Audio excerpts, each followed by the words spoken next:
자, 내일도 필시 코너를 통해 마무리해 보도록 하겠습니다. 김도현 전문가 함께합니다. 안녕하세요. 네, 안녕하십니까. 필식이 김도현입니다. 시장이 정말 봄 날씨처럼 변덕을 부리는 것 같습니다. 막판 들어 또 빨간불 켜졌잖아요. 어떻게 보고 계셨죠?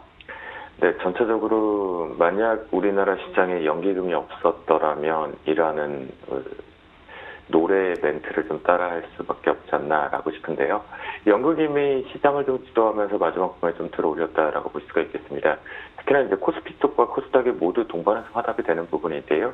여기서 결론 하나 내보도록 하겠습니다. 이제부터는 정확하게 종목별의 장세, 그러니까 실적 발표들도 이제 시작이 되죠. SK하이닉스를 필두로 해서 이제 본격적으로 시작이 되는데요. 그런 관점을 놓고 본다면 오늘 연기금 쪽에서 특히 오후 들어와서 지속적으로 코스피 시장 쪽에 상승을 하면서 시장의 지수 연동성을 올려왔다는 것이 특징적으로 볼 수가 있겠고요. 또한 여기서 우리가 하나를 더 놓고 본다면 개인 창구 쪽의 매수가 이렇게 매도 부분들을 받아줄 수 있는 주체가 날 때마다 축소를 하고 있다는 것도 긍정적으로 볼 수가 있습니다. 또한 코스닥 같은 경우에도 전반적인 모습 속에서 시장 자체를 끌어올릴 때 이 부분에서 특히나 연기금 자체가 매도에서 매수로 전환됐다는 특징 쪽을 좀 더 강화됐다는 부분들을 좀 체크해 볼 수가 있겠고요.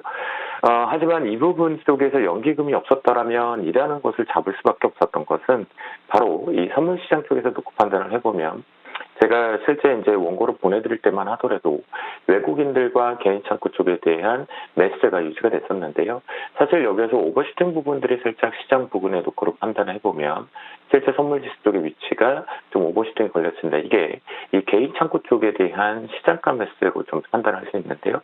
마지막 부에 외국인들의 선물 매도가 누적적인 측면으로 우리가 다시 한번 판단을 해놓고 보면 이 외국인들이 최근 매수분에 대한 청산성, 특히 이 부분이 미결과 연동되어 있다는 걸 감안해 보면 고점 부분 쪽은 이제 지수놀이 쪽에서는 크게 의미가 조금 없어지는 희석되는 효과 부분들이 발생이 되는 것 같고요.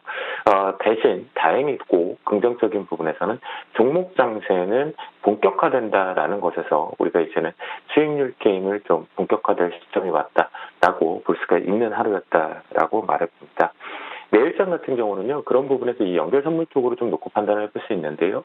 제가 어제 이제 하락 부분이라는 표현을 좀 드렸습니다. 그리고 해외 쪽은 참 제가 분석하기가 그래도 좀 수월하다라는 판단이 좀 들고 있는데 한국 증시에 대한 중간 변곡을 잡아내는 것도 상당히 지금 좀 어려운 제가 상태도 지금 보시면 원래 상태가 좀 별로이긴 하지만 전반적으로 좀 더 좀 찌들어 있다고 할까요? 좀 힘에 붙여가고 있는 부분인데요. 오늘 추가 이탈 부분들이 시초반에 저가 보면 243.60 부분은 어제 말씀드렸던 243.95를 기준으로 했을 때 이탈이 좀 열려 있었다라는 거죠. 이탈이 열렸으면 원한다라는 제 전략을 맞추는 부분이 중요한 게 아니라 이탈을 해서 이 선물지수 기준으로 240대 기준 쪽 이 부분에 대한 확인이 되어야지만 실제 여러분들이 이제 막 진입하시는 저도 이제 처음 배운 주린이라는 표현도 배웠고요. 저도 노란톡을 통해서도요.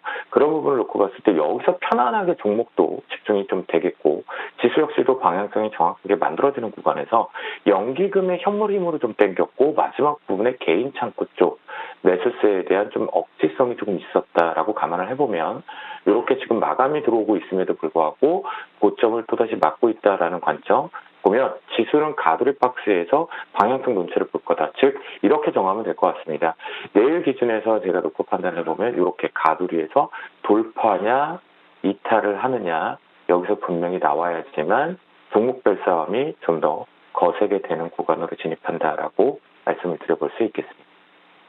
시장 바라보시는 눈이 어제보다 조금 더 완화되신 것 같습니다. 하락 기조에서 가두리 장세 말씀하시는 거 보니까 박스권까지 염두에 두고 계시는 것 같은데요.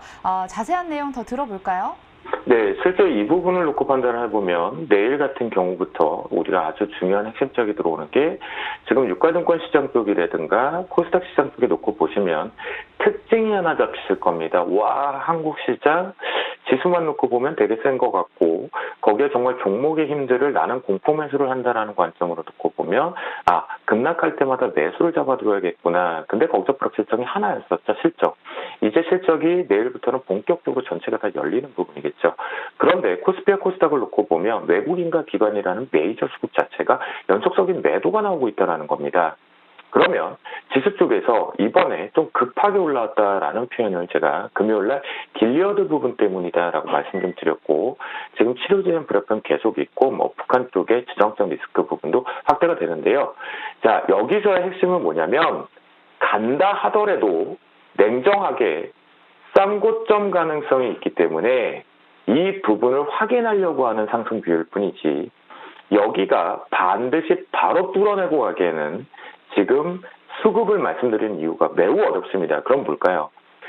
계속해서 이걸 버티기 부분에서 여러분들 잘 홀딩을 하고 계셨다면 올라오는 부분에선 분명히 한 번쯤은 정리하는 포인트를 잡아주는 비율이다라고 볼 수가 있겠고요. 또한 추가적으로 내려올 때 시장에서 알고 있는 내용의 하락을 기다리고 있는 하락 부분은 준다 안 준다? 저는 안 준다라는 표현을 좀 드렸습니다. 그런 관점에 놓고 본다라면 내가 매수하려고 했던 종목이 돌발성으로 급락이 나올 경우에 매수를 잡아놓고 대응한다라는 표현을 좀 드리겠고요. 실제 그런 부분 속에서 내일 이 외국인들 수급이 저는 아직도 선물은 관심이 없습니다. 외국인들의 선물 쪽인 부분인데요. 이 선물 쪽인 부분에도 오늘 종가 부분에서 지금 마지막 최종이 마무리가 되면서 2,200억대 매도로 마감이 됐다는 거겠죠. 그런 부분과 선물 시장 쪽의 미결제 추이를 놓고 보면 역시 이 부분이 힌트를 하나 얻어야 되는데요. 전체적인 수급의 미결제가, 그러니까 신규적으로 자금이 들어온 부분을 판단하는 게 미결제 수량인데요. 이 부분이 또다시 축소가 돼 있다는 부분을 놓고 보면 마지막 이 수급이 변화가 될 때 그러면 외국인들의 매도도 신규일 가능성이 매우 높아지고 있다는 걸 감안했을 때 내일 이 외국인들이 키를 매도로 시작해서 매도를 확대하면 시장은 하락, 매수를 시작해서 매수로 간다라면 단순하게 상승이라고 보면 되겠습니다. 그래서 제가 지금 가두리다, 박스권 돌파가 필요하다라는 말씀 좀 드리는 거고요. 환율 시장 오늘 아마 많이들 예의주시에서 보셨을 겁니다. 어제 딱 그어놓고 시장이 정말 원하는 만약에 하락 부분들을 정확하게 만들어내고 다중바닥이든 짝꿍댕이 바닥이든 만들기 위해서는 1250원에 대한 돌파가 나가느냐 나가지 못하느냐라는 부분이라고 말씀 좀 드렸거든요. 이 뷰 바뀌지 않습니다. 그러니까 오늘도 보면 1240원 부근 고점 저항을 걸었고, 그런데 이게 제가 왜 계속 가두려는 표현 좀 애매모호한 표현일 수도 있습니다. 만약 시청자분들 입장에선. 근데 상당히 어렵기 때문인데요. 여기서 실수를 하면 안 되기 때문인데요. 1230원을 지켜주고 있는 이유는 오늘 연기금이 올려주고 있음에도 불구하고 이게 지금 1230원을 깨지 않습니다.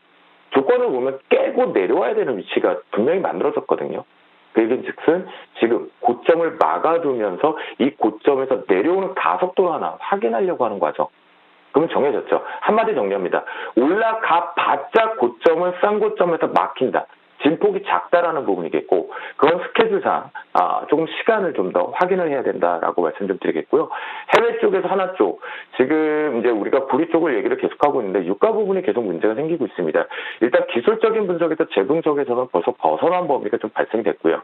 롤오버 이후에서 브렌트 오일이라든가 WTI 부분이라든가 크루드 오일 쪽에 시간키 높이가 서로 이제 롤오버 이후에 처음에 대한 거래가 되면서 그 부분에 대한 급락 파동들이 계속 이렇게 연출되고 있는데, 크루드의 6월물과 7월물, 또한 브렌트 오일 부분에서 6월물과 7월물 쪽에 대한 저점 이탈이 나오고 있습니다. 가장 중요한 건 뭐냐면 오늘장 기준에서 우리가 계속 크루드 오일 쪽을 얘기를 드리고 있었으니까 크루드의 연결적으로 선물 쪽을 놓고 보면 이 저점 부분이 중요한 게 아니라 어제 최종단에 마감했었던 이 저가 부분, 실제적으로 어제 종가 부분이 11.57 기준으로 해서 그 위에 올라탈 경우에 실제 해외 같은 경우는 이 유가에 대한 하락 부분의 브레이킹을 통해서 저점이 좀 방어되는 정도, 상승을 유지하려고 틈을 만들어내는 구간, 그러니까 눈치 장세 쪽의 하락은 제한되는 뷰다라고 볼 수가 있겠습니다.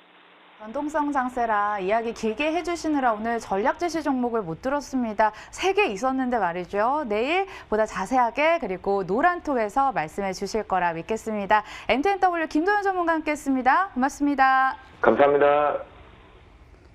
자, 이렇게 시장이 혼란스러울 땐 빨간맛 상승의 맛이 있습니다. 내일도 함께해 주시죠. 고맙습니다.